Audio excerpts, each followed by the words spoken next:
I think I'd be a top-notch head boy, don't you?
Hey, Harry, want to trade? We have the best values in Hogwarts.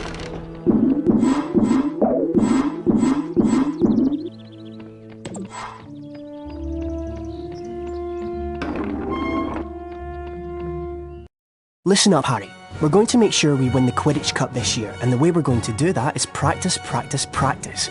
First, a quick recap of what we learned last year. Of course, you already know that the red ball is called the quaffle, and it's the job of the 3 chasers to get it past the enemy keeper and into one of the goalposts. But you don't need to concern yourself with that. There are also 2 bludgers flying around, which you don't want to get hit by. But don't worry, each team has 2 beaters who try to keep them away from you. Last, and most importantly, it's your job as our seeker to catch the golden snitch before the enemy seeker does. Since you've been off all summer, let's start out easy. I'm going to throw up a snitch for you, and I want you to try to catch it. Sounds easy enough?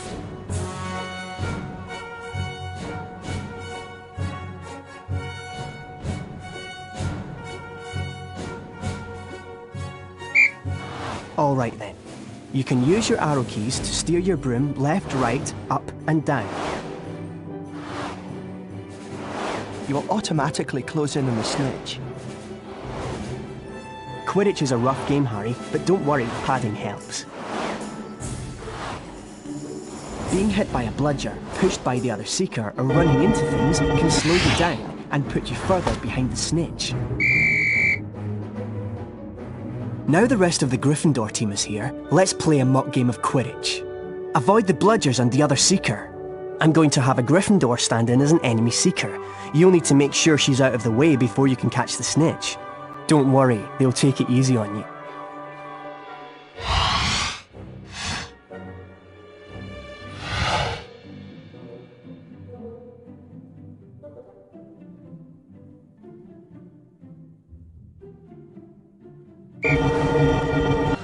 The Nimbus 2001 gives you much needed speed. Don't get boxed in.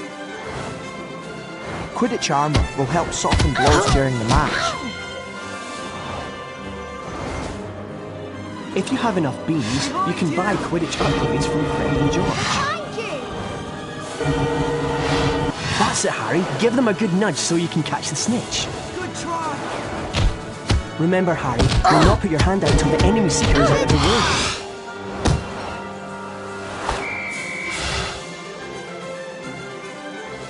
Excellent work, everyone. You're back on form, Potter, which means we've got a great chance of winning the cup this year. Aren't you finished yet, Harry? Don't look now, but here comes the Slytherin team. I don't believe it! I booked the pitch for today. Hey, they've got new brooms and it looks like... Yes, they are! They're Nimbus 2001s! Yeah, I know. Apparently Lucius Malfoy made a very generous donation. Like our new brooms, Weasley. What are you doing here, Malfoy? I'm the Slytherin Seeker now.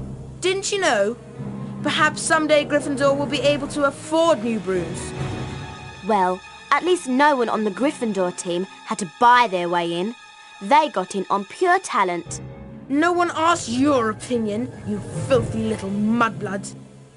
You'll pay for that one, Malfoy. Well, at least I could afford it, Weasley, unlike you. Leave it, Ron. He's not worth the trouble.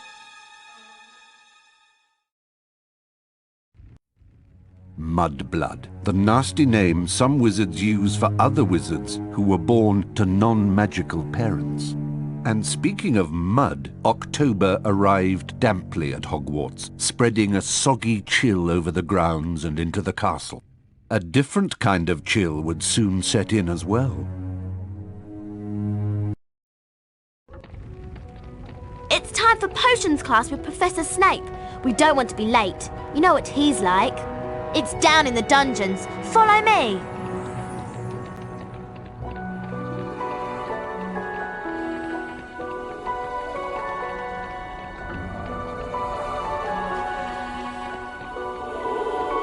This leads to the dungeons.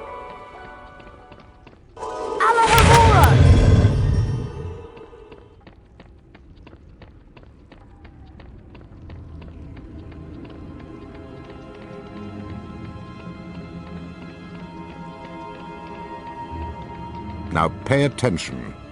Today, you will attempt to learn the art of mixing one of the most useful potions ever concocted. The Wiggenweld potion.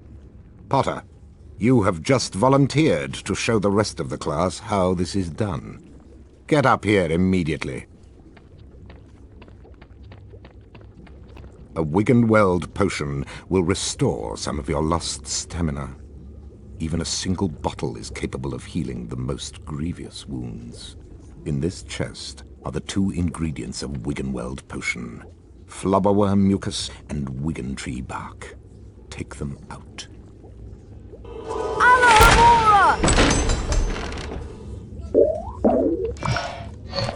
Now, walk up to the cauldron.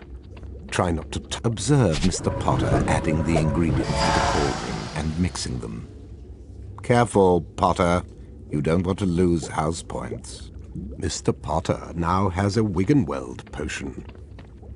To drink the potion, press spacebar. Back to your seat, Potter.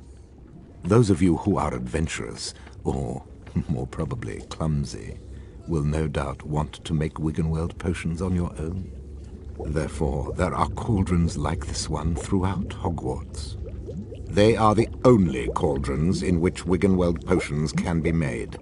And the ingredients, flobberworm mucus and Wiggentree bark, can also be found throughout Hogwarts. Now for today's lecture. The history of flobberworm mucus extraction.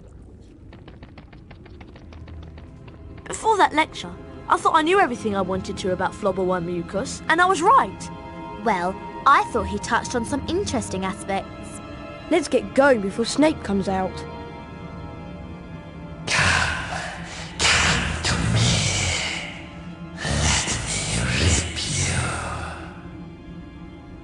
What was that? What was what? That voice. It was coming from over there. Come on.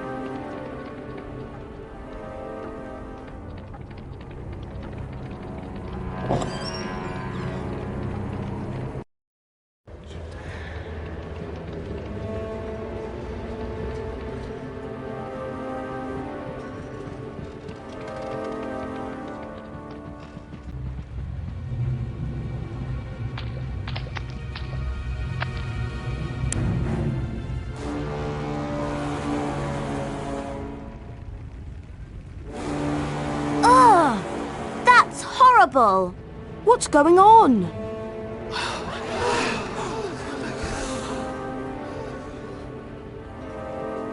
Enemies of the air, beware! You'll be next, mudbloods.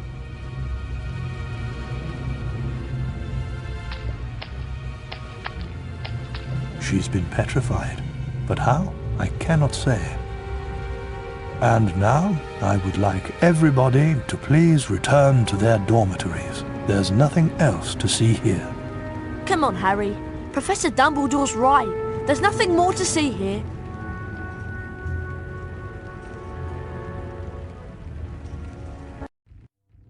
Everyone at Hogwarts was disturbed by the attack on Mrs. Norris and the mysterious words scrawled on a wall. Rumours and speculation spread. Hermione in particular was especially affected. Ron and Harry became sure that she was up to something, but whatever it was, she remained tight-lipped.